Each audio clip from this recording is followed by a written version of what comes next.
E nós escolhemos esse tema da inspeção nas unidades que serão entregues, ou seja, aquela inspeção de recebimento de unidades, tá bom?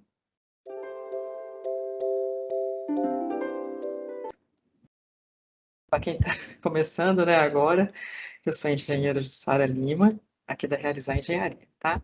Então, qual que é o objetivo?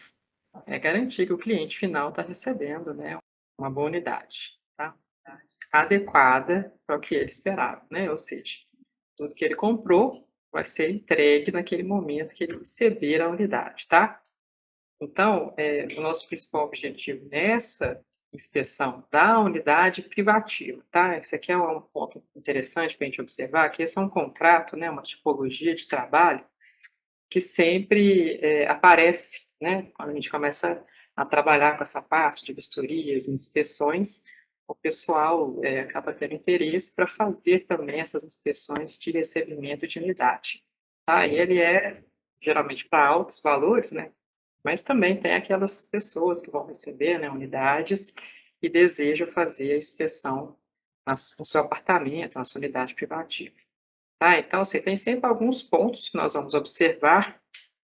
E o que eu quero passar para vocês é que quando você vai fazer uma inspeção como um profissional, é um pouco diferente de quando você vai fazer uma inspeção, né, como um mero recebedor, né? Então você não é mais aquela figura de ser um amigo que vai só ajudar a olhar uma coisa ou outra, né? Quando você é contratado para realmente fazer essa inspeção, você tem que ir com uma postura muito mais profissional, né? Você vai realmente procurar problemas que podem afetar a vida do proprietário depois, tá?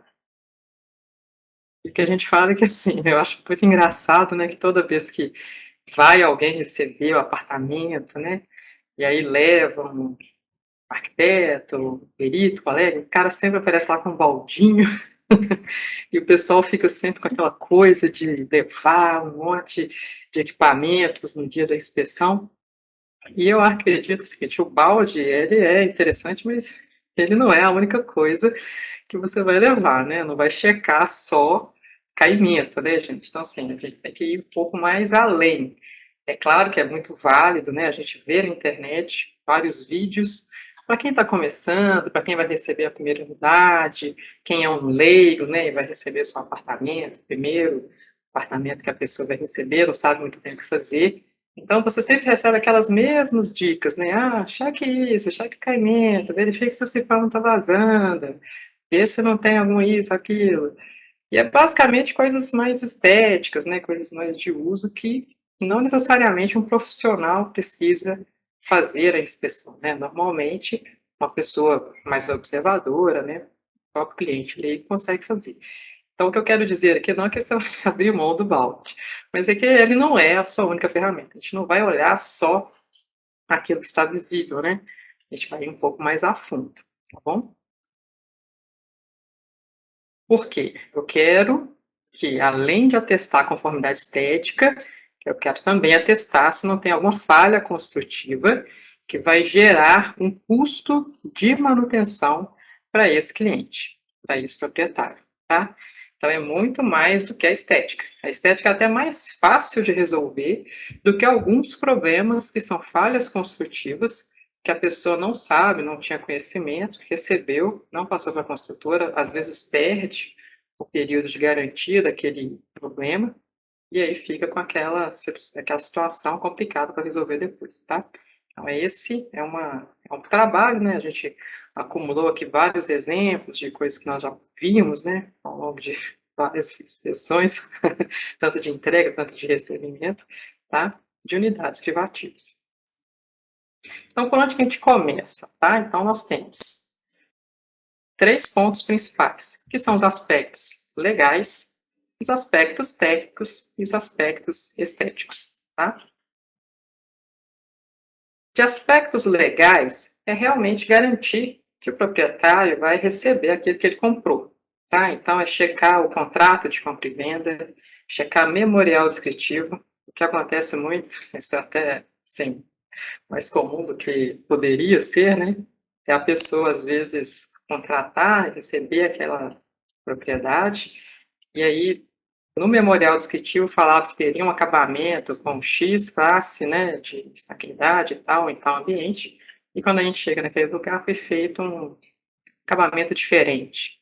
E aí o engenheiro vem, não, mas é porque aqui a gente tem mesmo essas questões, pode mudar durante o meio do caminho, então aqui a arquiteta achou melhor colocar dessa forma, ia ficar mais bonito, mas o problema é o uso, né? Então, se você prometeu que seria, por exemplo, a cozinha com a parede integralmente revestida em cerâmica, você não pode receber um apartamento que colocou cerâmica até a metade e o resto pintura, tá? Porque aí você tem um uso que você esperava que foi entregue um uso diferente, né? E aí você reduziu a classe desse revestimento, tá? Então aí realmente você terá algumas questões para passar para a construtora, tá? Então nesse ponto não pode.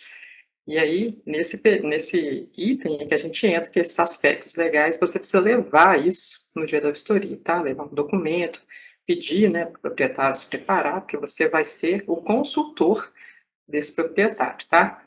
Então, sempre muito importante que você leve aqui o contrato, tá, de compra e venda, projetos, né, que ele tiver recebido durante essa contratação em empreendimentos de alto valor, né, é muito comum que esses projetos sejam modificados, sejam personalizados, e aí é interessante que o cliente leve no dia esses projetos contratados, tá? Inclusive, se tiver tido alteração do que foi, né, da planta original, ele fez alguma modificação aqui, está a cargo da construtora entregar essa modificação, então ele precisa levar no dia, tá?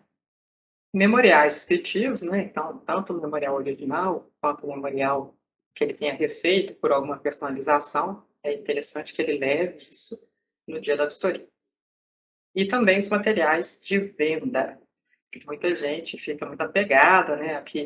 Aquele prometido. Então, no momento que você comprou aquele apartamento, no folder falava, por exemplo, que vai ter tomada USB no quarto de casal.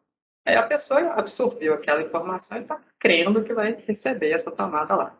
E chega na hora, não é nos quartos que vai ser entregue, vai ter uma tomada e ela vai ficar num lugar específico ou não vai entregar, que era só uma coisa que a consultora esqueceu de executar. Então, nesse momento, é importante você levar todas as expectativas do cliente em relação àquela propriedade, àquela unidade, e checar se ela foi entregue, tá? E é muito importante isso porque tem, sim, algumas questões que a pessoa se sente até ofendida, tá? Quando ela não vê aquela situação sendo entregue na unidade que ela contratou, que ela comprou. E aí, para conferir todos esses itens, né, você não vai conseguir levar isso de cabeça, tem que levar mesmo impresso, memorial descritivo e checar no local, fazer um check mesmo se está tudo lá, tá? Então, assim, levar no celular e ficar olhando, gente, é muito ruim. Fica muito difícil de você manipular, de você checar tudo. Então, assim, se você for contratado para fazer esse serviço, tome um tempo para estudar aquela unidade antes da vistoria de recebimento, e no momento que você chegar, você consegue, então, proporcionar um trabalho de maior qualidade para o seu cliente. Tá? Então, leve o preço, vai anotando as coisas que você vê que está discrepante, porque coisas diferentes do memorial descritivo é um problema seríssimo. Tá? Isso aqui já é um problema jurídico. Não é meramente a construtora, ela vai ter que fazer alguma coisa lá para te ressarcir. Tá? É muito sério quando tem problemas de memorial descritivo do contrato de compra e venda. E aí, né, checar se os materiais utilizados foram realmente aqueles prometidos. A norma de desempenho, ela não deixa mais fazer um memorial genérico, não pode colocar, vai ser cerâmica, porcelanato ou afins.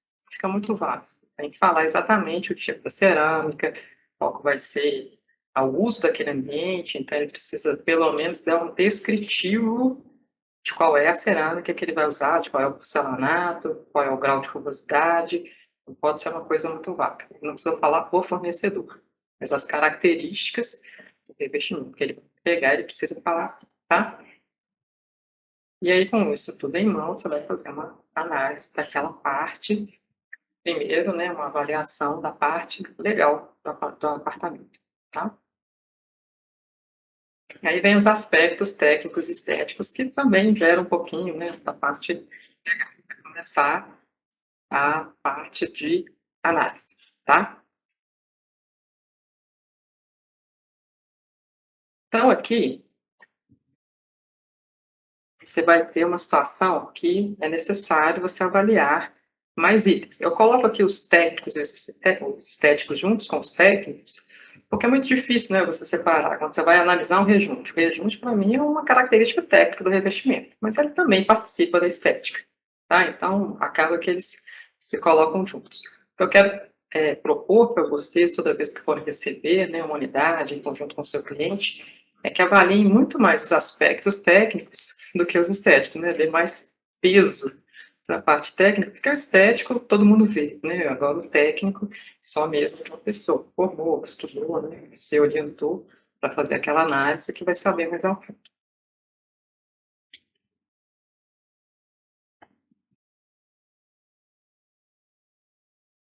Então, primeiro a gente vai avaliar um pouquinho, né, dos pisos, paredes e tetos. É uma das primeiras coisas é a gente analisar assim, o que eu não falo, né? O que eu posso checar da parte de revestimentos cerâmicos em pisos, paredes e tetos. Então, vamos ver. Aqui eu tenho que avaliar regiões se está com tudo bem aderido, tá?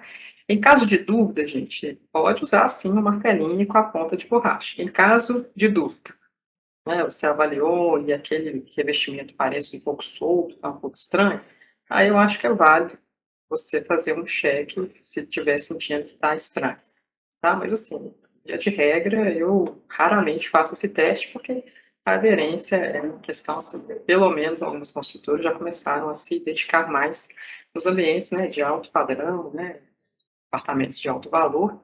Esse geralmente é um problema menor. Em empreendimentos de Minha Casa Minha Vida, paredes de concreto, principalmente, a gente tinha tido muito problema, tá? E o que acontece é que, geralmente, esses empreendimentos, que têm várias unidades, né, eles contratam em lotes. E é também uma boa oportunidade, né, se você se interessar por essa área, é fazer isso, tá? Então, se for, então, já tiver com essa dúvida, já leva o martelinho com a ponta de borracha e faça o teste, tá? Que aquele é o momento de você checar se tem aderência ou não. Depois é o nivelamento, todas as peças precisam estar niveladas e ela tem limite, tá, gente? O nivelamento, ele tem tolerância, ele não pode ser, você não tem como garantir, né, que vai ficar 100% reto, mas ele tem uma tolerância. E depois o rejuntamento. Não pode apresentar nenhuma desagregação, principalmente de áreas molhadas, tá? O rejunte tem que estar perfeito, porque ele participa da impermeabilização daquele revestimento. Então, aqui é um exemplo, né? Um apartamento, você vai checar toda a parte que estiver rejuntada. Acontece muito de ter defeitos, principalmente nas quinas, tá? Nas partes de encontro entre planos, tá? Nos encontros entre materiais diferentes. Então, é importante você checar se todo ele está conforme, tá? Além disso, aí sim, você vai checar, né? Se tem peças trincadas, lascadas, quebradas, se tem algum defeito de produção na peça, né? A gente já checou, já viu problemas de peça com defeito no esmalte, é, escorrimentos, né, marcas da fabricação da própria peça. Isso aí a gente tem que passar. Tonalidade. A tonalidade, quando você tem momentos de recebimento, ela tem que estar uniforme. Tá? Ela não pode ter uma peça muito discrepante da outra. As juntas, né, alinhadas. E as condições de limpeza. Tem muita construtora que fala que ela faz a limpeza grossa, ela não faz a limpeza fina. Bom, o que a gente fala é o seguinte: não pode ter resíduos de obra nessas peças. Eu não posso ter pedaços de cimento, não posso ter restos de rejunte. Toda essa parte que me demanda uma limpeza mais técnica, ela precisa estar livre. Então, eu preciso ter um apartamento que não tenha peças com resíduos de obra, que eu preciso ter uma limpeza com material mais cáustico, material mais ácido, né? Toda essa limpeza difícil, ela tem que ser feita pela construtora. Aqui a gente tem, né, alguns parâmetros de norma para avaliação, principalmente de pisos. Tá? Então, uma delas, né, um dos pontos que a gente checa bastante é caimento, principalmente de áreas molhadas. Tá? Em áreas não molhadas, né, esse caimento máximo é de 0,5%, mas em ambientes molháveis eu preciso ter esse caimento em direção ao ralo, tá? De meio, entre meio e 1,5, para que ele tenha realmente um escoamento em direção ao ralo, em direção às saídas, em direção a locais que vão direcionar essa água para o lugar devido, tá? Box de banheiro tem um caimento maior, de 1,5% a 2,5%, e pisos térreos, né, ou externos, a gente tem aqui 1%, tá bom? Pisos externos sob laje, 1,5%. E a tolerância, né, para isso é mais ou menos 10% em relação a cada um desses itens. Então, nós temos esses parâmetros para avaliar o seguinte: olha, eu tenho um banheiro, ele tem um caimento, esse caimento não está adequado. Por que não está adequado? Porque ele não atende esses requisitos. Tá? Então, a gente tem que avaliar isso. Eu não posso falar, por exemplo, que o banheiro não tem caimento. Se ele tem caimento, está para o lado contrário. Ou tem um caimento que é abaixo do necessário. Então, é importante, na hora que você for fazer seu relatório, né, de recebimento daquela unidade, que você seja bastante técnico também, para não entrar naquelas pegadinhas. Né? Ah, ele falou que não tem caimento, está sendo muito exigente, isso não existe, não tem tolerância zero. A gente já escutou todo tipo de argumento, né? Então, é preciso que você seja é, bem específico na hora que você for descrever o problema dessa unidade, tá? Questões de nível, tá? Então, novamente, nós temos uma tolerância, né, que é de L sobre 1.000, e aí, se for maior que 5 milímetros, né, esse L, o comprimento tem que ser considerado, tá bom? Para pisos, né, variações de 5 milímetros, a gente pode ter em relação à cota, né, do projeto, e a planeza, ela não pode ser superior a 3 milímetros numa régua de 2 metros, tá? Então, se você tiver problema de planeza, ela não pode ter um ponto abrupto maior do que 3 milímetros numa régua de 2 metros, tá? E aí a gente tem a parte toda de juntas, de movimentação e dessolidarização, isso é uma pegadinha, né? A gente falar uma palavra difícil. Mas o que acontece é o seguinte: nós temos situações em que ambientes com algumas áreas, as costumam ser muito grandes, então eu vou precisar de ter uma junta de movimentação e dessolidarização, principalmente em piscinas. Se for receber um apartamento de cobertura que tem uma piscina, eu preciso checar se ele tem essas juntas, né? Porque senão eu posso ter uma área que vai ser fragilizada com o uso, ela vai ter uma fissura naquele local que não foi feita a junta correta, tá? Então eu preciso checar esses ambientes. Outras questões, né, de paredes, por exemplo, nós temos um critério de planeza que também vai receber o mesmo parâmetro, né, do piso, que é de 3 milímetros, uma régua de 2 metros, e o alinhamento das juntas, tá? Não pode ter um afastamento de 1 milímetro entre as bordas das placas cerâmicas, tá? E ela precisa também, né, estar alinhada numa borda, uma régua de 2 metros. Aderência, né? Principalmente de paredes, nós temos problemas, como eu falei, a gente pode levar o tijolinho, o martelinho, né, com a cabeça de borracha, e a gente também pode pedir para a construtora, se tiver, né, a dúvida, pode pedir para a construtora enviar se ela fez o laudo de resistência de aderência.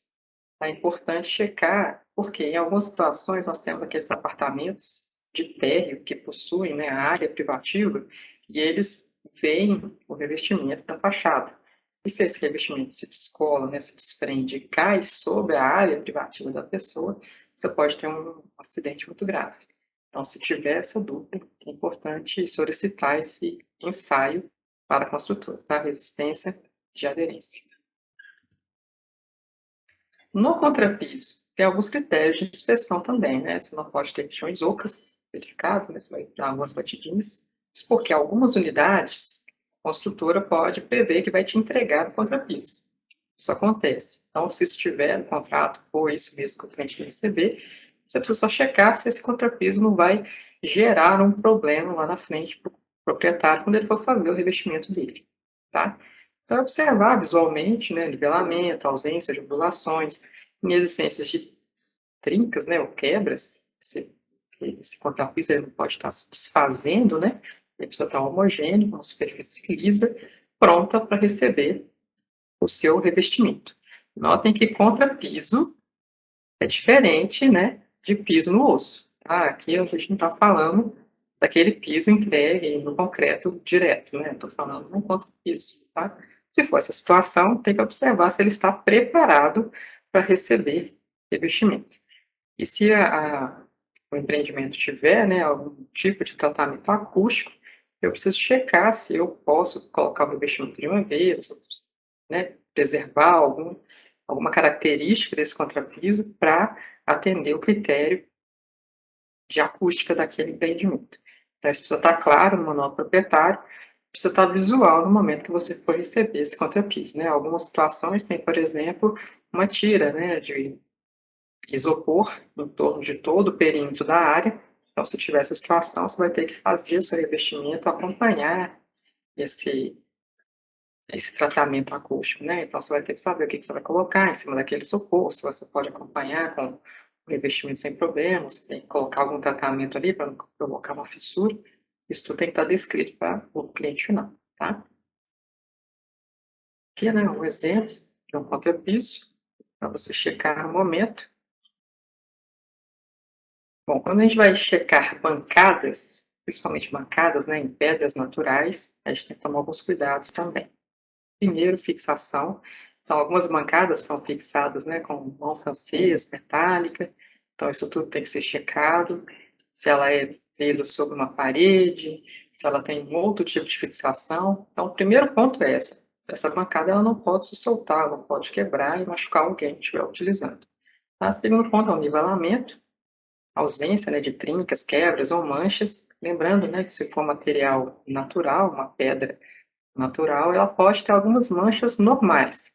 É diferente de manchas de sujeira, tá? Então, a gente vai receber alguns apartamentos, né? E a pessoa da construtora fica, às vezes, afobada. Não, isso daqui é só uma sujeira e tal. E a gente sabe a diferença, né? O que é uma mancha natural da pedra e o que é uma mancha causada por algum produto químico, por algum esfregamento inadequado, né, utilização de algum produto inadequado para limpeza, que vai gerar uma mancha que não adianta tentar polir de novo, né, a pedra já está comprometida. Eu vou ter que pedir a reposição, tá?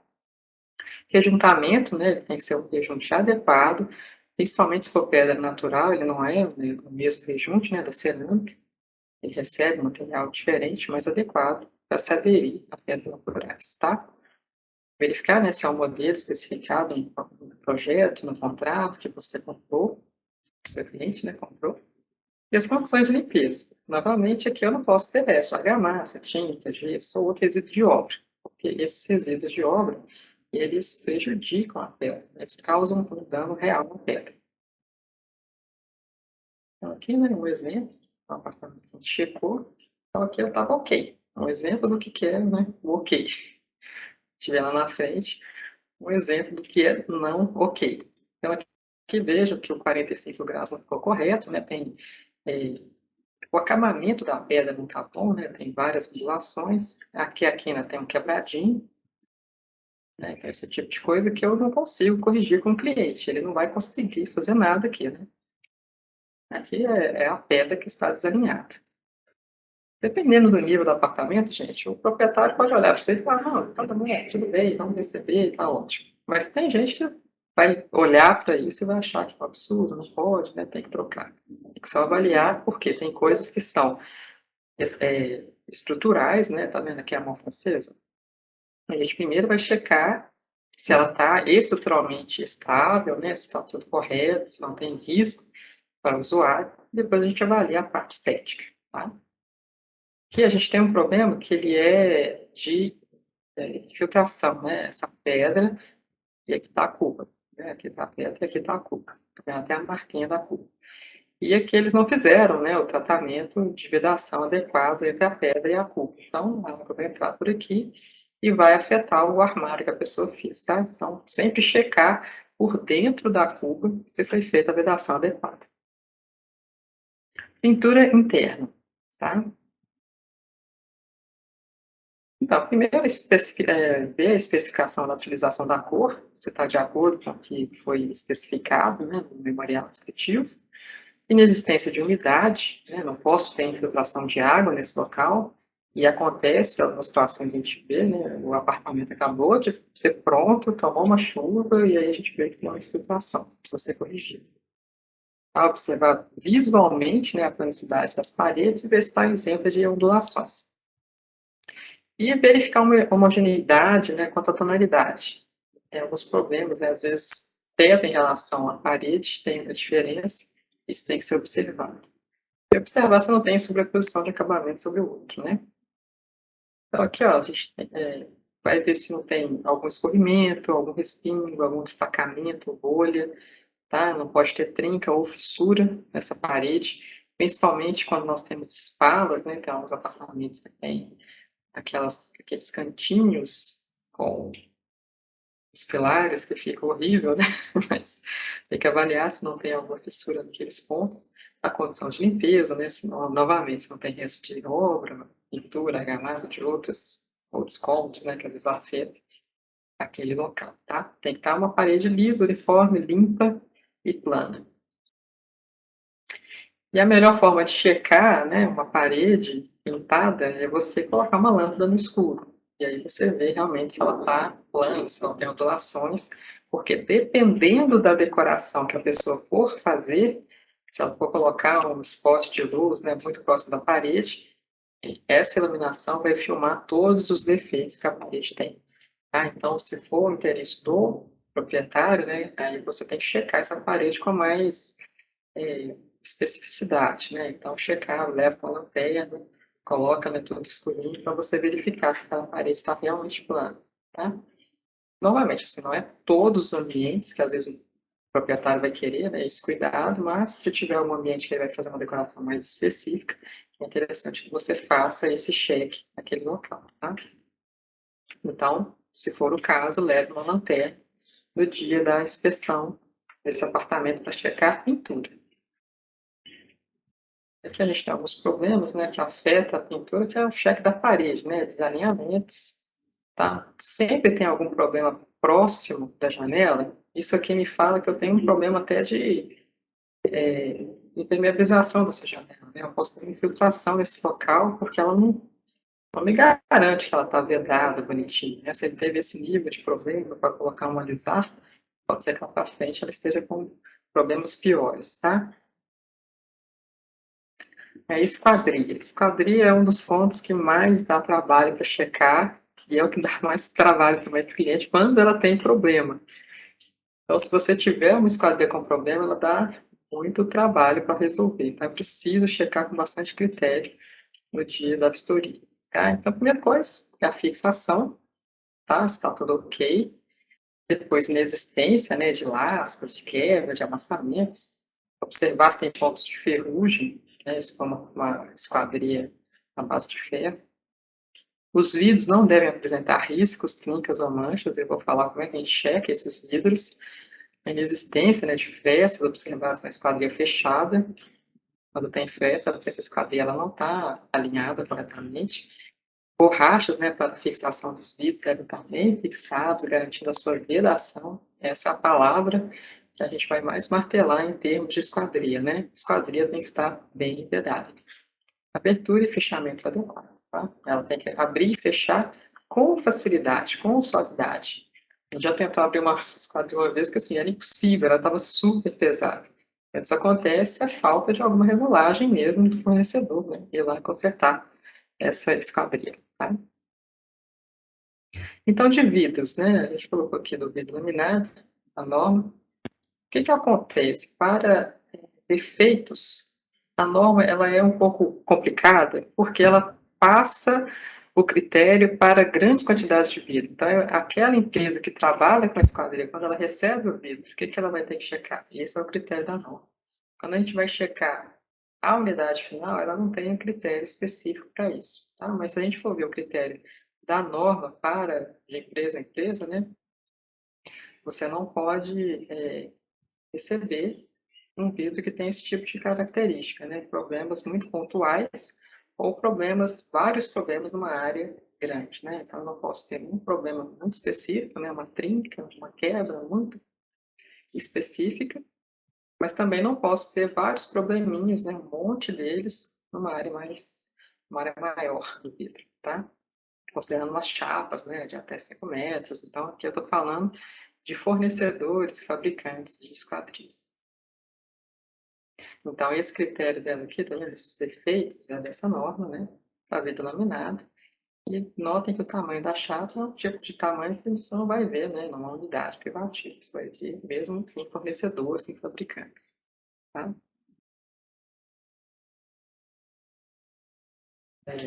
Só lembrando aqui, né, que aqui eu estou falando do que a norma fala de defeitos, né? Então, ela tem um critério para os defeitos de vidro, mas ele é para fornecedores e fabricantes, né? Eu não tenho um critério específico nesta norma para recebimento de umidade interna privativa. O vidro float eu tenho, vou falar mais para frente para vocês, tá? Mínimo.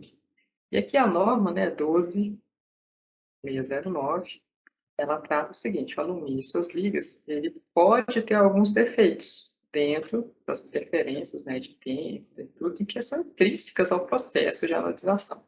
Então, se eu tiver um alumínio anodizado, eu tenho que alguns defeitos são intrínsecos do processo fabricativo dele, né? Não é o caso de alumínio pintado, que é a maior parte das janelas que a gente encontra, né, das esquadrias, são alumínios pintados. Porém, em empreendimentos, né, de alto padrão, a maior parte é anodizada. Tá?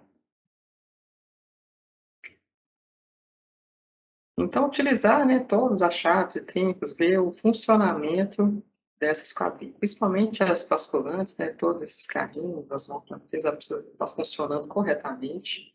Tá? A pintura tem que estar homogênea, né? Então, assim, os defeitos que são intrínsecos do processo são aqueles defeitos muito específicos, né? Não quer dizer que você vai admitir que manchas ou trincas ou riscos vão ser admitidos, tá? Condição de limpeza, né? Observar se não tem argamassa, que é muito sério, porque o cimento, né, ele é muito cáustico e ele promove mesmo um manchamento das esquadrias, principalmente se for com alumínio anodizado. Então, você vai verificar, né, ó, acabamentos, né, alinhamento do esquadro em relação à espala superior, tá? Vai verificar o vidro, vai ver a pintura próxima dessa esquadria, se ela está íntegra, né, se ela está conforme. Pode acontecer dessa proximidade da janela com a parede, eu ter uma infiltraçãozinha que aparece aqui nas quinas, então tem que checar se todo o esquadro dela está conforme. Verificar, né, o alinhamento e esquadro da espala inferior, né, da sua esquadria, verificar a esquadria, a pintura, a borracha, né, se o encontro dela está bem vedado, toda a parte que eu tiver encontros de esquadrias, né, se tem a vedação correta, verificar o remate das trinas, tá, se está tudo correto. Aqui alguns exemplos, né, de obras que são conformes, que a gente fez o acompanhamento na obra, fixação do guarda-corpo, guarda-corpo bem fixado. Nesse caso, a gente até pede se a empresa fez o ensaio do guarda-corpo, né, de fixação dele, justamente porque é um item crítico. Tá? Para esquadrias, né, de abertura basculante, maxiar, a gente vai checar se os trincos estão funcionando, né, a posição aberta, a posição fechada, se eu tenho todo o braço dela funcional, né, os braços articulados, está tudo abrindo e fechando dentro do ângulo correto. Lembrando que a gente não pode ter essa janela abrindo, né, infinitamente, porque senão a pressão de vento leva essa janela embora. Ela precisa abrir até um ângulo máximo, tá? Entre a parede e a abertura da minha janela, eu não posso ter mais do que 30 centímetros, tá? Critério da norma. Preciso ter uma abertura X para preservar o proprietário e para preservar também a própria esquadria, tá? Aqui, né, trilhos das portas de correr, sempre observar os trilhos, se eles estão limpos, desobstruídos, se eles possuem, né, os canais de escoamento da água, se essa porta, na hora que ela fechar, se ela vai vedar mesmo, se é íntimo do outro, né, se não vai ficar solta, se não vai ficar se desprendendo do trilho, já aconteceu, se ela não vai ficar desalinhada, isso tudo tem que ser observado. Em janelas, né, de correr também, nós temos a seguinte situação.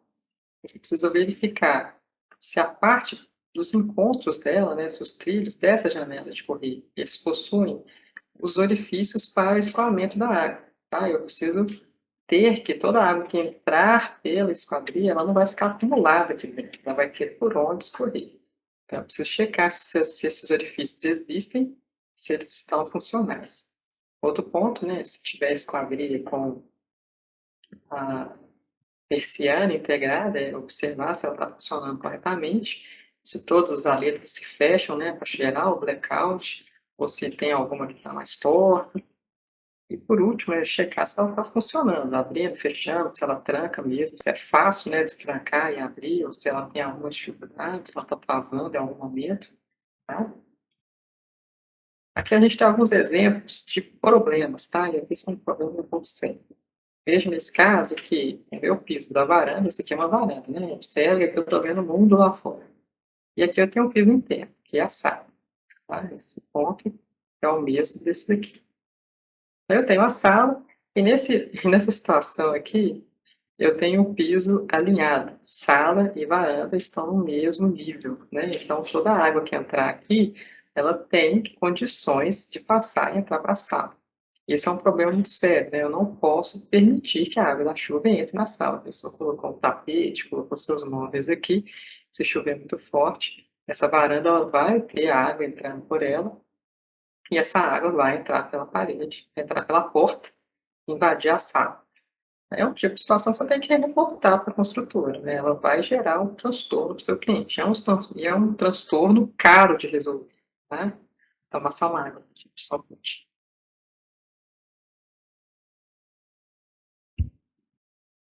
Bom, voltando aqui, né?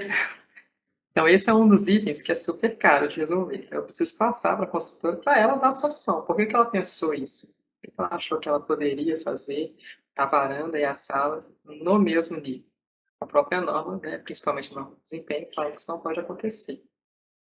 Toda vez que eu tiver, né, uma área que seja sujeita, uma área aberta, uma área que seja sujeita às intempéries, ela precisa ter um desnível, já pensado até na própria estrutura, ter um ralo, ter tudo, e ela tem que ter até um caimento, né, em direção a esse ralo. Se esse nível, esse piso estiver nivelado, ela não tem, né, esse caimento em direção ao ralo. Então, aqui eu tinha dois problemas, né? Era um piso plano, com possibilidade de chuva e sem caimento desse ralo. Então, a varanda não funcionava como varanda e ela também não era parte da sala. Tá? É um problema. Tá? Aqui problemas nas esquadrias, né? Então, vejam você aqui o movimento que eu tive do selante. Primeiro, a quantidade exagerada de selante, né? Segundo, a falha, que eu tenho um ponto de falha. Aqui eu tenho outro ponto também de falha, então a água entra por aqui. Tá? Então, quando você abrir aquela janela basculante, você tinha esse tipo de situação.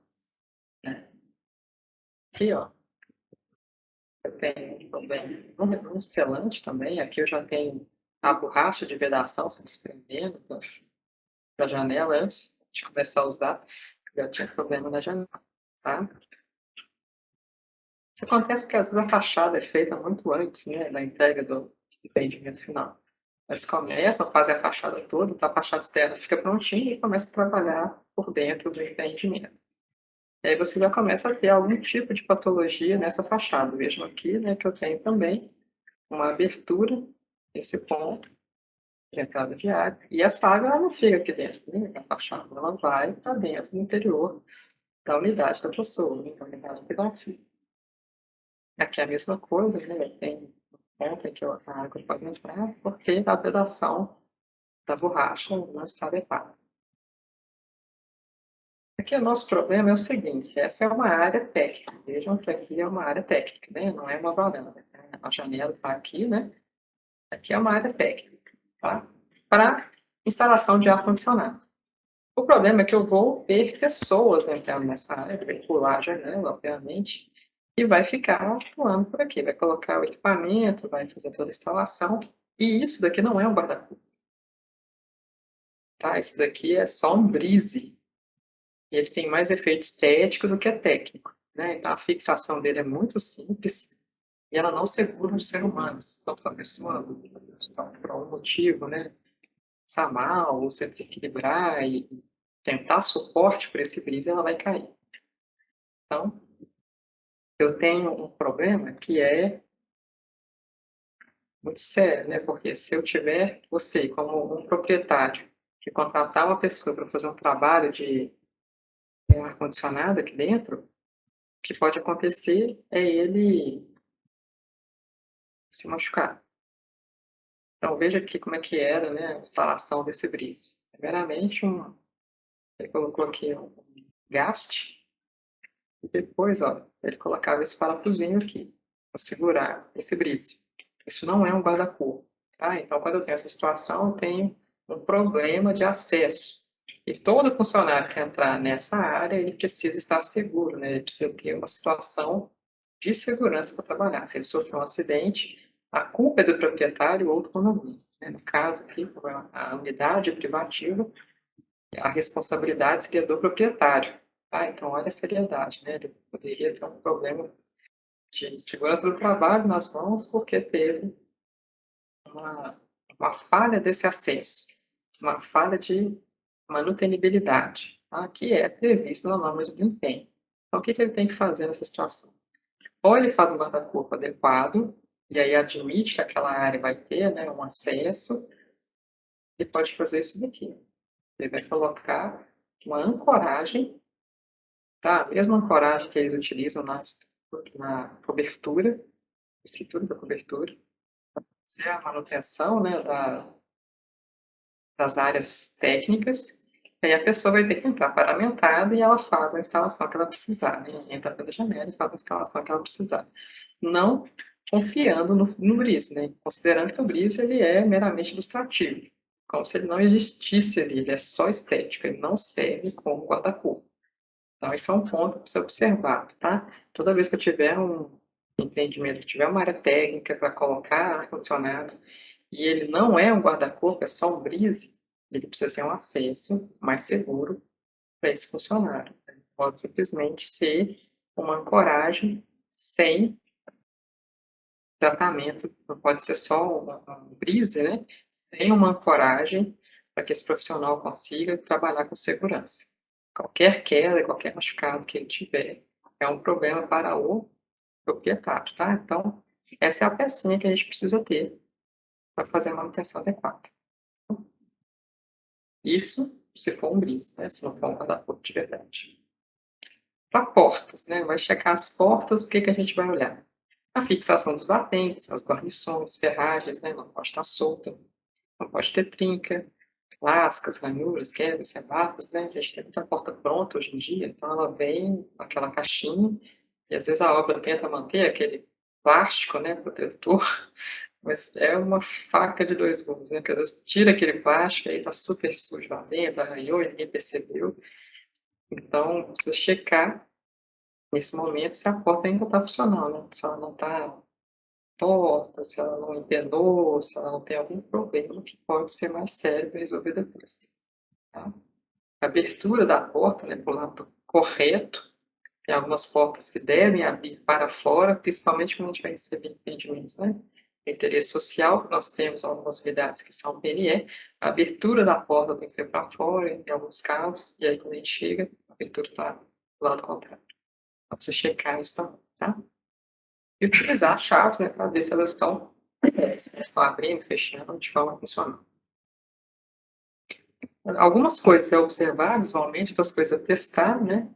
Se não tem alguma fresta nessa porta, se ela precisa ter aquela guarnição, se ela tem a característica, né, de ter isolamento acústico. Então, nesse caso, as portas de entrada, elas precisam ter um tratamento acústico. A gente pede esse teste, esse ensaio para a construtora, né, para ver se ela realmente fez da forma correta, porque isso é um requisito da norma de desempenho, né? Se eu tiver esse apartamento dividindo o pavimento com outro apartamento, essa porta de entrada precisa ter uma característica de isolamento acústico, é um tratamento acústico para evitar esse som de entrar na unidade. E aí, né, a gente tem algumas especificações para a porta de madeira, o que, que a gente pode admitir que vai impactar em termos de aparência, né? Então, a gente tem que algumas características ou defeitos são mandatórios, ou não posso aceitar de jeito nenhum, então, presença de fungo, de insetos, essas tudo é questões que eu preciso realmente não aceitar, né? Furos, enfim, uma série de questões. Eu já recebi, por exemplo, apartamento que tinha infestação de mofo em todas as portas dessa unidade, né? Por algum motivo, ficou armazenado de forma incorreta, em umidade. Quando foi instalar essa porta, ela já estava completamente deteriorada, né? E isso estava no interior da porta. Quando a gente foi ver, ela estava muito, ela estava impossível, né, de ser utilizada e teve que solicitar a troca de todas as portas, tá? Algumas questões que a gente avalia, né? Então, ó, se ela está correta, né, com a dobradiça, se ela tem a fechadura funcionando, né, se o trinco funciona corretamente, a chave encaixa direitinho. E aí verificar o alinhamento dos alinhados, dos atalhos. Já aconteceu isso, que foi até dramático, né? Medimento de alto padrão, atualizar cortado para encaixar no. Isso não pode ser aceito, né? Tem que ser corrigido. Tá? Verificar a porta, né? A folha da porta, principalmente se ela é uma porta adequada para o uso que ela se destina. Então, porta de entrada, ela não pode ser aquela porta oca, tem que ser uma porta correta, com o correto. Verificar as dobradiças, verificar a maçaneta e verificar a borracha de vedação.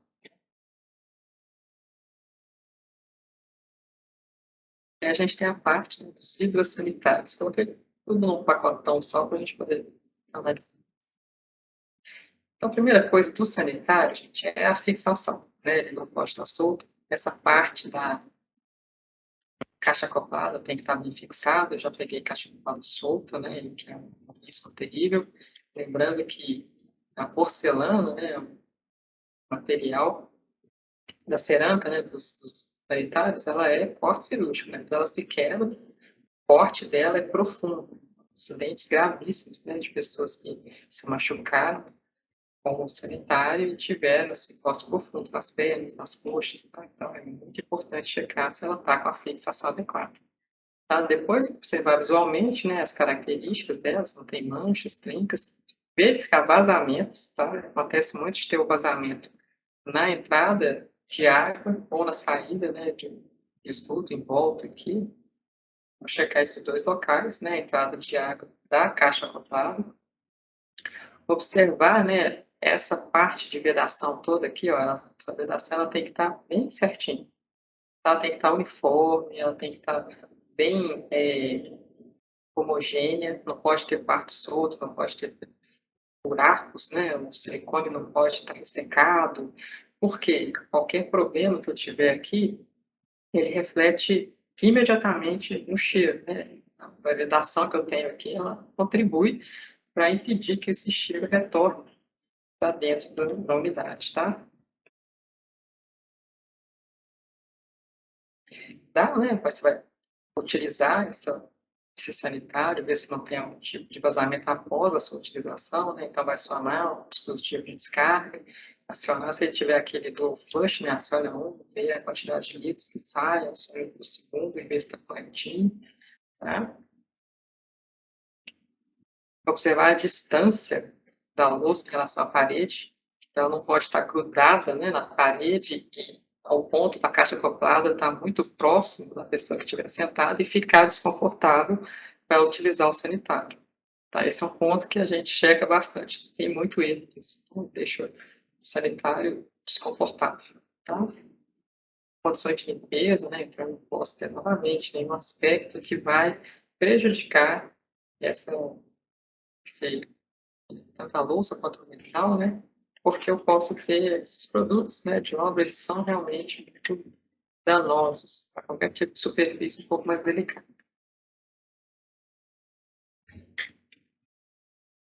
Tá? Então, o que a gente faz é utilizar um espelho, né, para checar essa parte de trás, ver se está tudo conforme, se está respeitando, né, essa distância, verificar se foi aplicado, né, esse ponto de base, tá? Às vezes você não consegue ver tudo, é legal levar esse espelho para você conseguir checar atrás com qualidade, né, conseguir verificar mesmo e ver se foi feito, né, a instalação do anel. Tá? Eu e a bolsa, né, tá o vazamento, tá internamente. Né? E aí a gente tem a norma, né, a norma de louças em metais, tá? A gente precisa, né, verificar alguns pontos. Esses são itens que são caros também de resolver se tiver problemas logo no recebimento. Tá? Então, é imprescindível, né, verificar se já tem algum tipo de vazamento, se a fixação está adequada, principalmente se o proprietário tiver a intenção de fazer alguma reforma depois, né? Então, se isso já vem, então, faz qualquer reforma, a primeira coisa que ela vai falar é, ó, fez reforma, perdeu a garantia. Tá? Tem alguns exemplos positivos, exemplos bons, né, de louça metal bem aplicada. Que a gente sempre tem que lembrar, né, que eu preciso ter um registro para toda ducha de higiene, que ela não pode depender só da mangueirinha, porque ela não tem uma vedação adequada, vai gerar vazamentos se não tiver fechado no registro. Entendeu? Aí aqui é uma das coisas, né? Você vai receber, eu não posso ter a etiqueta, mas essa etiqueta é muito difícil de limpar, gente. Então, assim, a consultora tem que tomar um cuidado, né? De não deixar isso acontecer. Tá, vai limpar o apartamento, retira todas as etiquetas, né? Retira todos os resíduos de óleo, tá? Faz parte da limpeza final.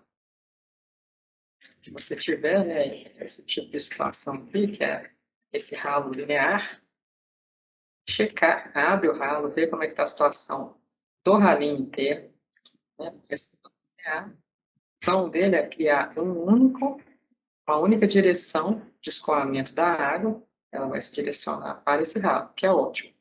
Eu evito uma série de problemas de empoçamento de água quando eu crio uma única direção de escoamento dessa água de banho. Tá? Chegou dentro da canaleta, essa canaleta também tem que ter um escoamento unidirecional para o ralo. Né? Reparem que aqui, né, ela tem até um saltozinho, porque realmente é para isso mesmo. Tá? Ela vai colocar aqui uma inclinação bem agressiva para esse ralo e eu tenho, assim, um problema muito menor de, de empoçamentos nesse banheiro, tá? Só que quando eu abro ela, ela precisa estar com esse ralinho, com uma tampinha, né? Porque isso protege o usuário de insetos que possam retornar pelo esgoto, tá? E ela funciona dessa forma aqui, né? Um perfilzinho que você encaixa nesse espaço de canaleta aqui. O que acontece muito é o pessoal não vedar o espaço da canaleta. Então, eu fiz a canaletinha para colocar, está vedado. Então, toda a água que entrar por aqui, ó, vai começar a percolar por essa região e eu vou ter um manchamento, né, ou até uma infestação fúngica dessa região. Então, por isso que é sempre bom abrir áreas para checar se internamente ele está bem vedado. Isso aqui tudo tem que estar super bem vedado, tá? Eu não posso ter nenhuma área com esse tipo de, ó, tá vendo? Tem uma abertura aqui eu estou meramente na argamassa. A argamassa, ela, a argamassa de rejuntamento, né, ela não é feita para ser uma impermeabilização, né? Ela contribui desde que eu tenha a camada impermeabilizante embaixo. E aqui nesse caso, eu tenho uma falha, tá, dessa situação. Na parte de metais, novamente, eu vou verificar a fixação, se ele não tem algum tipo de vazamento tanto na base quanto na entrada de água, se não tem algum problema na saída de esgoto. É importante checar se esse sifão, quando ele é rígido, né, se ele está limpo, se for o sifão flexível, se ele faz a curva adequada, né, para evitar o cheiro de retornar. Então, quando eu tenho um sifão flexível, o que acontece é que às vezes ele não tem a dimensão correta para fazer a curva, ele fica muito curto. E isso provoca um problema de retorno de mau cheiro para o ambiente, tá? Então tem que checar se ele está correto. Em impedimentos de alto padrão, geralmente a gente utiliza mais esses sifones rígidos, né, com copinho, esse hábito, para ver se ele está limpinho. A resistência de vazamentos, abertura e fechamento completo das torneiras, né? Você vai abrir e deixar escoar um tempo, assim, tem que deixar pelo menos uns 10 segundos para você sentir se o escoamento da água está correto, se aquela pia, né, na hora que ela encher um pouco com o volume de água, se aquilo não vai começar a ter algum vazamento embaixo, se a pressão dessa água está adequada, né? Eu já abri pia que a torneira, você abre a torneira e você tomava um banho, né? De tanta pressão que tinha nessa água, tá? Então tem que checar isso também. E a condição de limpeza, isso para todos, tá? É importante no dia você identificar onde que estão os registros de água, tá? O registro de água do banheiro, está dentro do banheiro, está em outro cômodo, vai checar onde estão, mapear, né, onde estão esses registros, porque alguns deles não estão no ambiente, né? Pode estar, por exemplo, registro da cozinha, pode estar na área de serviço, tá? Então, checar e mapear esses pontos para saber se eles estão em locais adequados, né? Eu posso ter um registro de área na sala. Então, ó, vou verificar uma pia, né? Vou verificar o rejunte de acabamento, verifica a torneira, verifica o acabamento da testeira, tá? Verifica o acabamento de quinas, né? Essa impermeabilização aqui também ela é muito importante, principalmente se for fazer algum armário aqui embaixo, e a vedação do ralo, tá?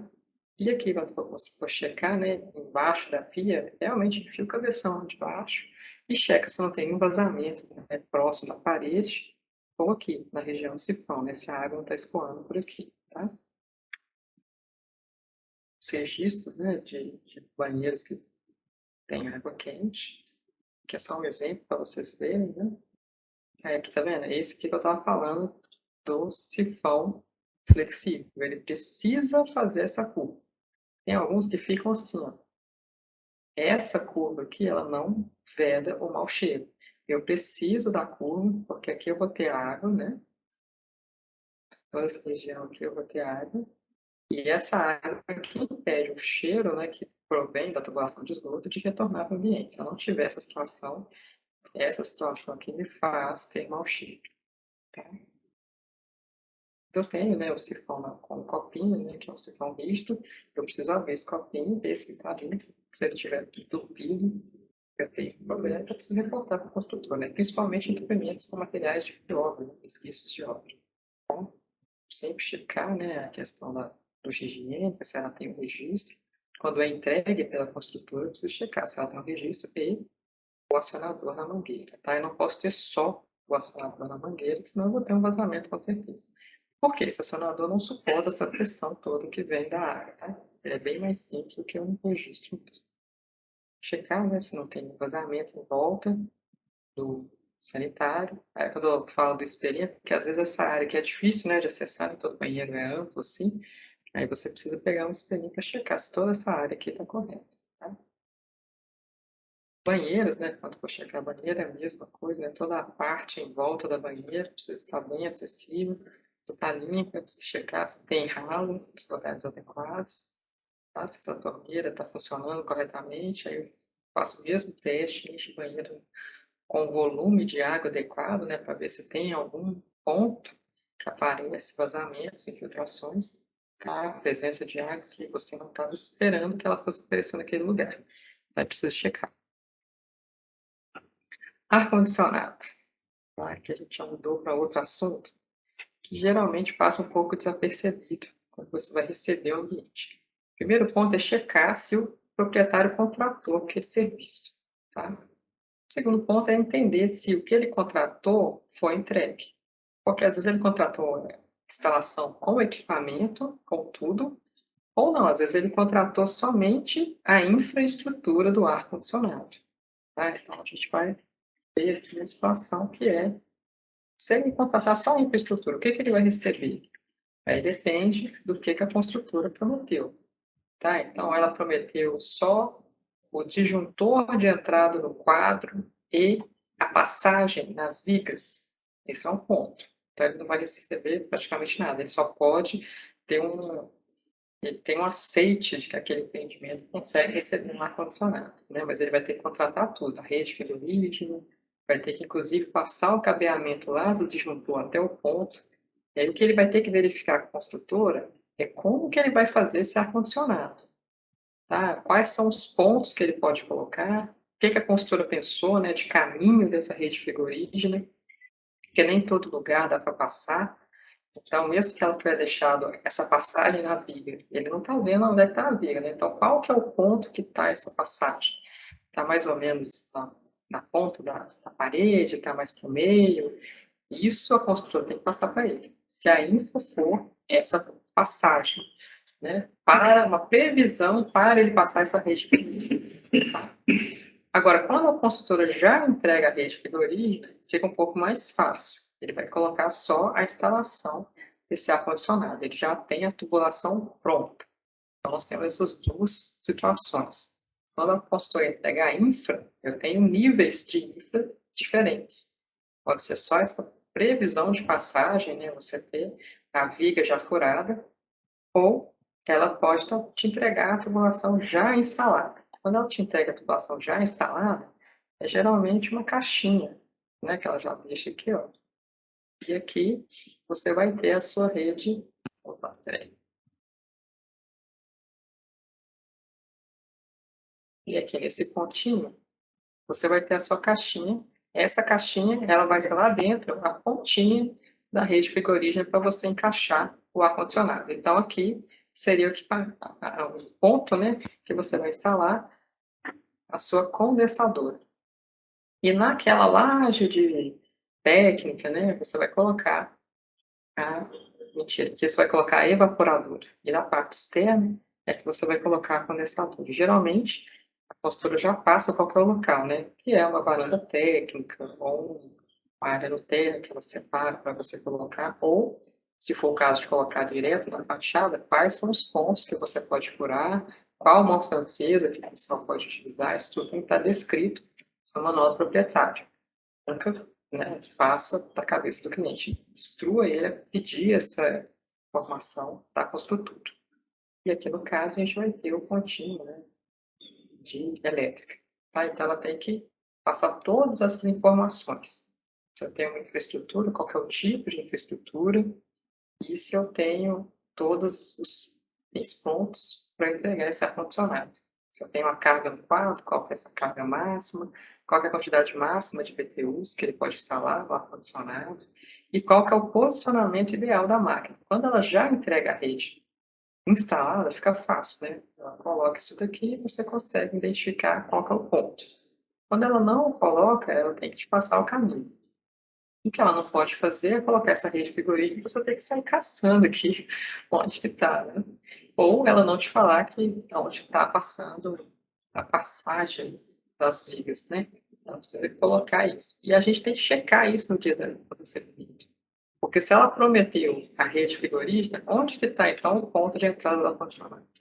Aí aqui nesse caso, esse apartamento foi fácil, né? Tinha essa caixinha polar para identificar que aqui dentro, eu vou abrir essa caixinha e eu vou ter já a instalação do ar-condicionado, né? A rede frigorígena dele. Se eu não tiver essa caixinha, eu vou ter que sair caçando onde que está, né? E aí eu vou ter que quebrar um pedacinho da parede para identificar, porque eu não posso ficar sem conferir se tem ou não aquela instalação de ar-condicionado que o proprietário contratou. Tá? Aqui é um exemplo de uma parede que ficou difícil de entender onde é que eles tinham colocado, né? Aí a gente conseguiu dar um zoom aqui e ver que ele pintou a caixinha, mas ela estava aqui, ó, tá? Ele pegou. A gente teve que penar para descobrir, porque ele pintou a caixa por cima e aí ficou difícil de identificar onde estava o ponto previsto para instalar o ar-condicionado, tá? Aí outra coisa que a gente precisa checar é a saída lá fora, né? Na varanda técnica ou no piso, ou às vezes ele deixa esse espaço para instalar a condensadora na cobertura, acontece também. Quando eu chegar nesse ponto de previsão para instalar a condensadora, eu preciso checar se eu tenho extensão suficiente da rede frigorífica. Aqui, por exemplo, ela ficou muito curtinha, tá?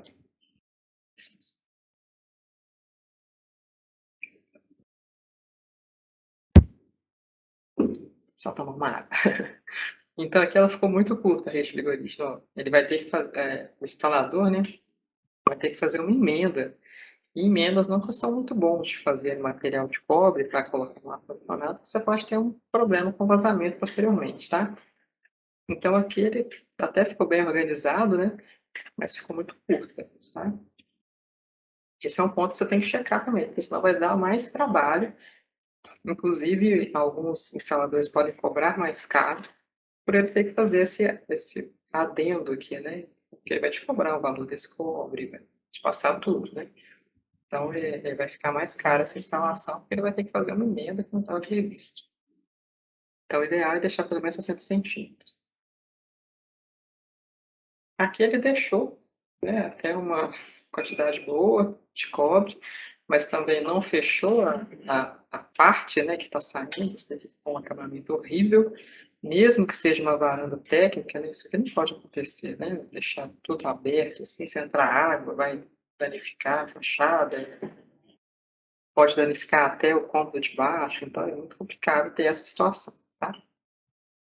Então aqui o que a gente recomenda é que ele feche, né, ele, ok, deixou a rede frigorígena adequada, deixou até a passagem de elétrico, mas ele não pode deixar esse acabamento assim aberto, né? Ele precisa fazer uma caixa, uma passagem aqui e vedar essa fachada, né? Porque aqui eu estou na varanda técnica e isso aqui é um acabamento de fachada, tá?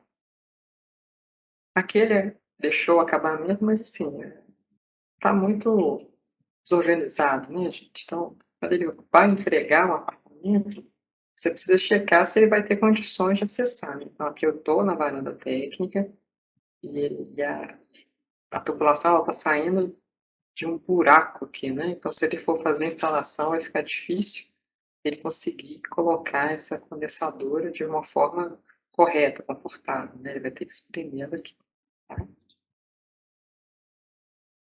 Aí a gente sugere, né, que quando for receber, pedir para a construtora organizar a rede frigorífica. Nesse caso aqui, então, ela poderia ter feito essa caixa de passagem com as tubulações, né, de cobre já todas protegidas, com a passagem da rede elétrica, tudo certinho, por uma caixa, né, ao invés de deixar ela no tempo, assim, sem tratamento.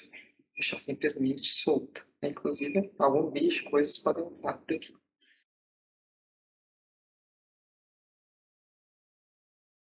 O gás, né? Esse também é bem complicado, né? Primeiro tem que checar se o empreendimento tem gás com medição individual, se ele tem um relógio já instalado, porque se a construtora prometeu entregar gás com medição individualizada, então o medidor já tem que estar instalado. Se ela não entregou, vai ser pelo condomínio, aí você tem que saber onde é que está o registro geral para entender como é que vai chegar esse gás na unidade do seu cliente. E se ela for aquela que tem previsão para fazer, né? Então, tipo, a consultora entregou uma previsão, no futuro o condomínio pode fazer ou não, então você precisa checar se o registro já existe, né? Se tem o cavalete bonitinho para fazer essa instalação, tá? Aqui é um exemplo, né, que pode acontecer de algumas unidades receberem, né, churrasqueira, alguns itens mais específicos, e aqui a gente tem a seguinte situação. Se for receber uma churrasqueira, ela precisa ter o mesmo cuidado de um fogão, né? Então tem que ter a válvula, tem que ter o registro. Eu não posso simplesmente ter um ponto seco, né? Se eu for entregar com o equipamento, mais cuidado ainda, tá? Então tem que observar se está correto. E na unidade, né, pode acontecer às vezes para você receber só a entrada, né? O ideal é que você receba com o registro já de fechamento, né? Aqui nesse caso tem até uma válvula, então aqui seria o ideal. Se receber somente com a vedaçãozinha, é importante entender se ela está fácil, né, da pessoa instalar o fogão, se ela está próxima, se não tem que fazer alguma outra instalação. Porque a premissa é a pessoa tem que chegar e conseguir instalar o eletrodoméstico dela sem dificuldade. Ela não pode ter que fazer uma obra para instalar esse fogão, tá? A parte de elétrica e telecomunicações, a gente vai verificar se essas tomadas, né, estão corretas, se elas estão no nível adequado, né, tomada baixa, tá 30 centímetros, tomada média, tomada alta, se os acabamentos elétricos estão adequados, tá? Algumas coisas que você vai observar visualmente. Vai observar também se tem alguma tomada que é de 220, se tem alguma tomada que está identificada equivocadamente, se tem tomadas externas que podem ter algum tipo de contato com a água, que tem a vedação correta, que a gente vê muito comum é que elas não têm, e com a chuva você pode ter algum acidente, tá? Importante checar todos esses pontos. E unidades que têm sauna, né, interna, algumas unidades de cobertura de sauna, ela precisa ter aquela iluminação, ela tem que ser blindada, tá? E o interruptor tem que estar fora da sala, não pode estar dentro. do ambiente que tem vapor de água. Então sempre observar, né, o quadro, como é que está o acabamento dele em volta, se tem identificação, se ele está com todos os circuitos identificados, se está fixado corretamente e as condições de limpeza. Os quadros precisam ter esse protetor, né, esse barramento protetor, preciso checar se esse quadro está bem construído, tá? Né, algum tipo de problema. E verificar também os itens de segurança do quadro, tá? Então eu preciso ter o DR, eu preciso ter o protetor antes, né, do circuito, que é o TPS. Vou checar vários itens de segurança. Não é todo o quadro que vai ter o DPS, tá? Mas geralmente esses apartamentos maiores, de alto valor, eles vão ter o DPS. Então aqui, né, o quadro, um modelo de um quadro que a gente entende, um quadro adequado, bastante bem feito, né? Então aqui você vê toda a parte de identificação correta, a identificação dos disjuntores, dos seus respectivos circuitos, tá? Tem o DR, tem o DPS, tá tudo aqui certinho, todo o barramento de proteção bem identificado, terminais de ligação, anilhas de identificação, é um quadro bem feito, tá? Vou checar, né, ele de pertinho, ele tem essa carinha aqui, né? Um quadro adequado seria isso. Vendo as anilhas de identificação, aqui eu tenho todos os disjuntores identificados, eu trabalho para manipular, tá? Esse já é um quadro que é muito difícil de trabalhar com ele, tá vendo? Que ele não é um quadro ruim, né? Tá mal feito, mas ele não tem identificação nenhuma. Aqui tem o DR, aqui tem o DPS, mas aqui eu tenho uma abertura, ó, tá vendo? Eu consigo ver o barramento com a eletricidade lá dentro, né, o que seria um risco.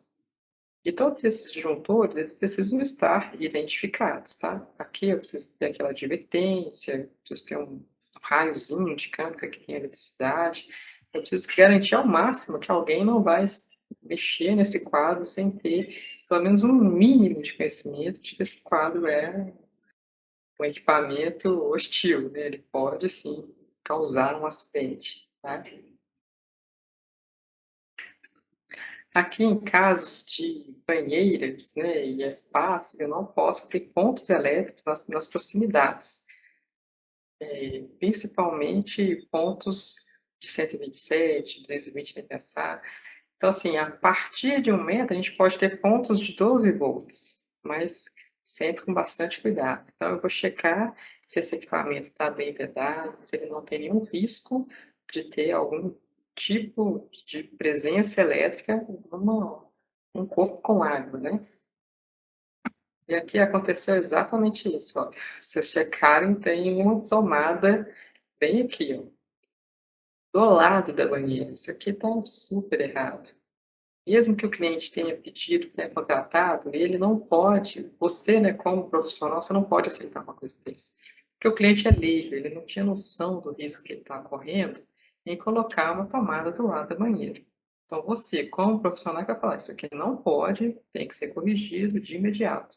Anula essa tomada e faz outra bem distante, né, do jeito como a norma fala, tá? Tem que ter toda uma garantia de segurança, né? Principalmente se eu tiver banheiro com água, né? Presença de água acumulada, isso que é muito arriscado, tá?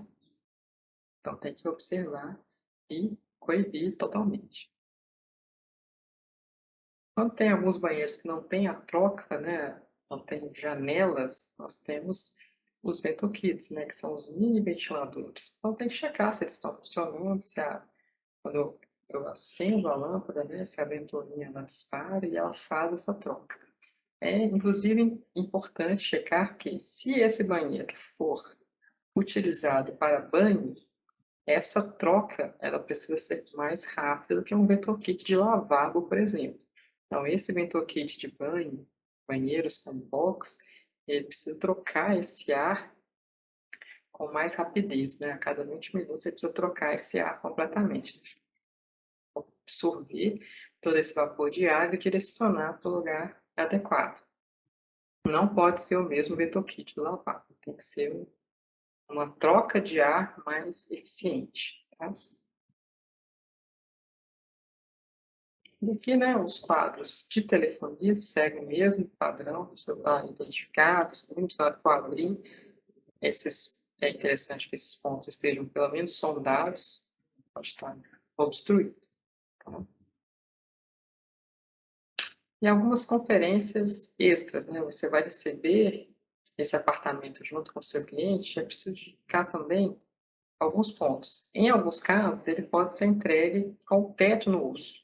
Se isso acontecer, é importante checar se não tem alguma armação exposta, né, se ela não tem algum tipo de corrosão acontecendo aqui. Verificar se não tem resto de concreto, falhas, né, nesse concreto, se não tem aberturas, se não tem algum tipo de desagregação desse concreto. E verificar também a fixação das tubulações, tá? Se elas forem aparentes, verificar se elas estão fixadas de maneira correta. Se o piso for entregue no osso, aí é aquela situação que a gente falou lá em cima, né? Tem o contrapiso e tem o piso que é entregue no osso. Se ele for entregue no osso, vai verificar a aparência do concreto, né? Ela tem que estar uniforme, tem que ter limpa, não pode ter bolsões, né, bolotas de argamassa por aqui, senão é muito difícil ele fazer esse contrapiso. E ele não.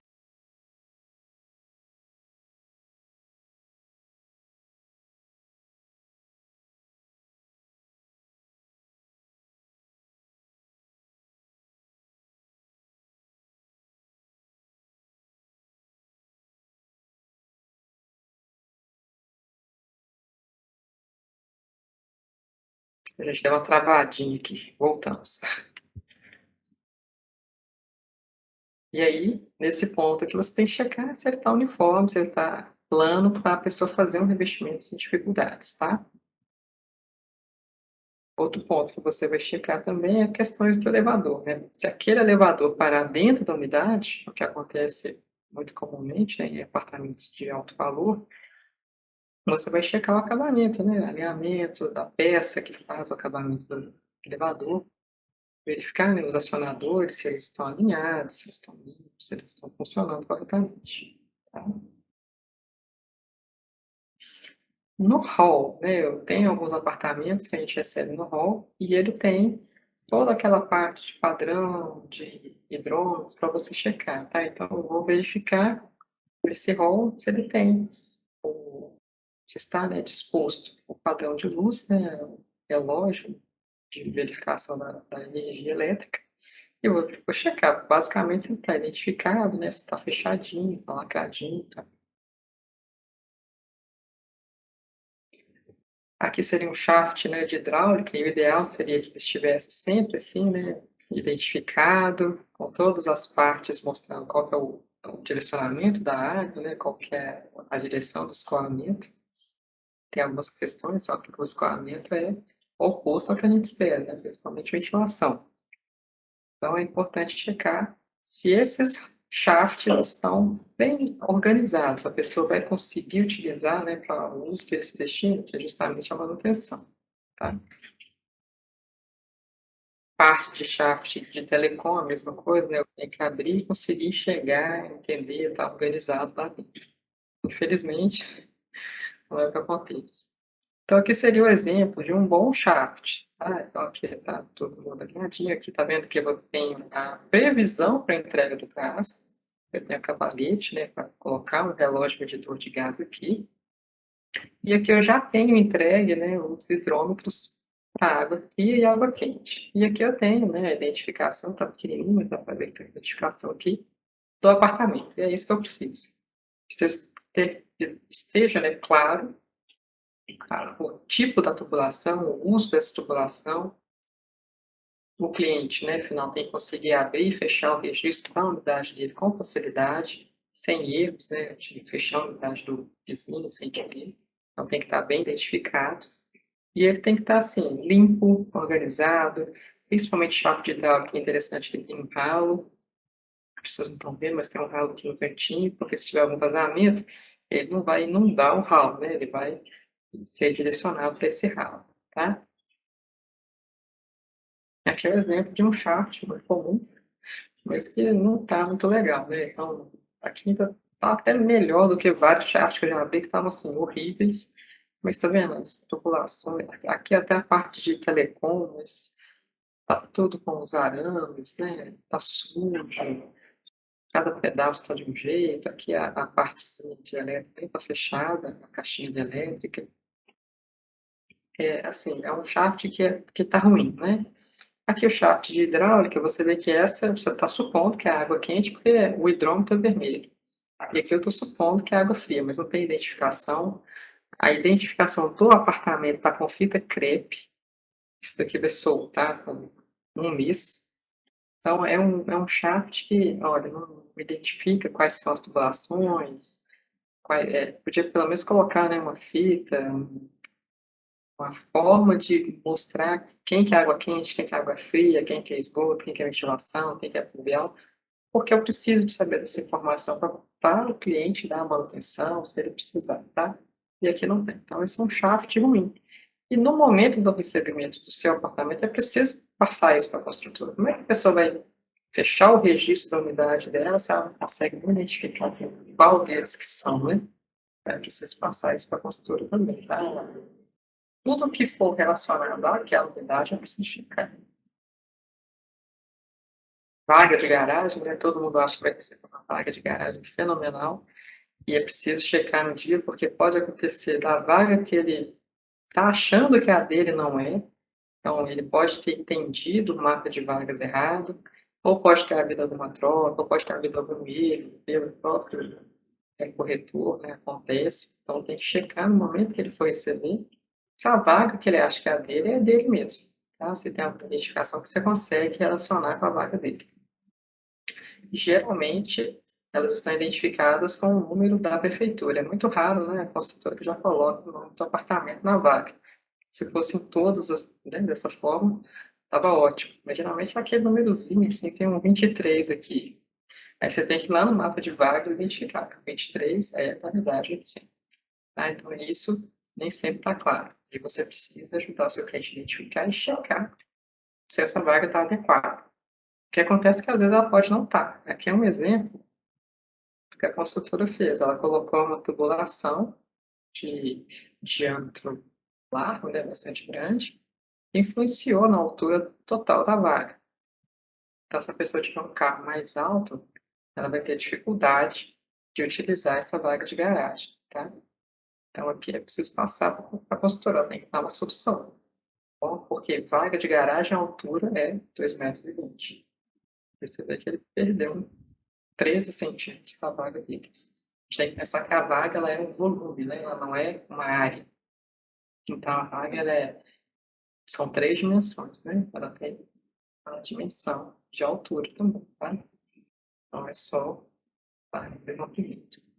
Então, todos esses parâmetros a gente verifica para fazer um bom recebimento de unidade no momento que tem esse repasse da construtora para o cliente final. Tá? São vários itens, né? A gente poderia discorrer até sobre mais itens, mais coisas. Esses são alguns pontos que a gente entende como sendo os mais factíveis, né, de dar problemas, são os campeões, né, de reclamação posterior para a construtora. A gente tentou aqui rapidamente apresentar. Então, por hoje ficamos por aqui. Agradeço a todos pela presença, né? Muito obrigado.